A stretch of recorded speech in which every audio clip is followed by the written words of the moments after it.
Dr. Caudle, always good to see you. Thanks for joining us. Good to see you, too. So the good thing about this is that a lot more people are going to be having these conversations, right, as more and more people get vaccinated. The first one here is really important, understanding that you may have side effects, and that's not necessarily a bad thing, right? That's not. Side effects after the COVID vaccine really is a sign that your immune system is working, that the vaccine is working in your body and working to give you protection. So it's nothing to be afraid of, but understanding that you may have side effects is something really important to do so that you're not alarmed if they happen.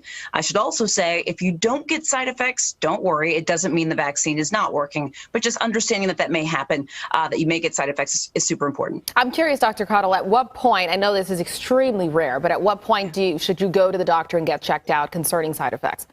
Yeah, well, you know what? I'm a family doctor, and I really believe in trust your heart, trust your gut.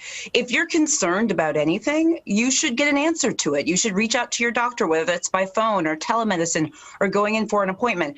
Make sure you get your questions answered. So I don't know that there's a right or wrong answer to that. You want to make sure that you're comfortable with what you're experiencing. And this next one here is sign up for a CDC registration program called VSafe. This is also kind of helping the experts out too, right?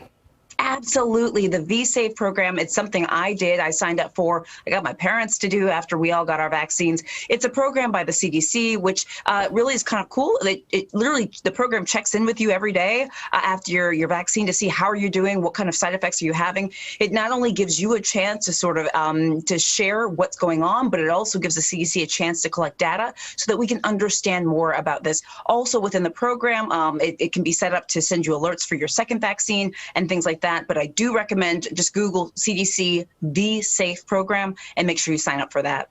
And this next one, I know you have done this. This is a perfect case of sharing is caring. Share your vaccination story with others. Absolutely. You know, before I got my first COVID vaccine, I got it at the end of December. I remember seeing all my healthcare colleagues getting it, and I really had vaccine envy. It really kind of got me primed and excited to get it even more than I already was.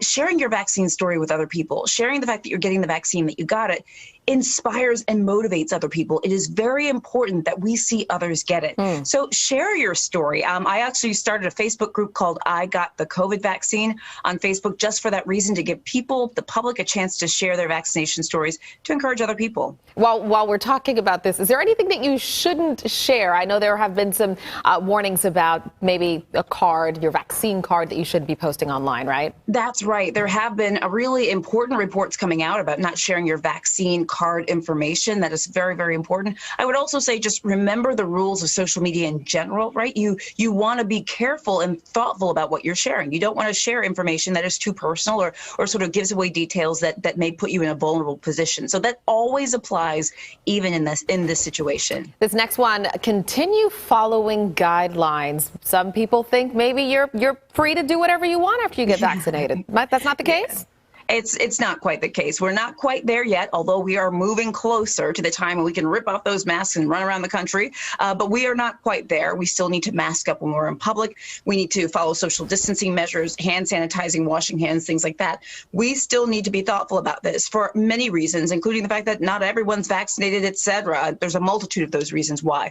But keep following the recommended guidelines even once you get vaccinated. This last one is my favorite, Dr. Caudle. You should breathe a sigh of relief. I think that's just almost like a foreign concept for us after a year of the pandemic. You know what? It really, really is. But honestly, when I got that second dose of the vaccine, I literally exhaled. I was like, when my parents got the vaccine, it was almost like hope in a shot. I felt hopeful. I felt relieved. I felt excited. I felt for the first time in a long time as though things are finally looking up. So revel in that feeling. I know so many other people are feeling that too. That is very important. Yeah, I know when this is all over and done with and those who get vaccinated finally do, we will all breathe a collective sigh of relief. We're almost there. Almost there. Dr. Caudle, always good talking to you. Thank you. You too. All right. Thank you.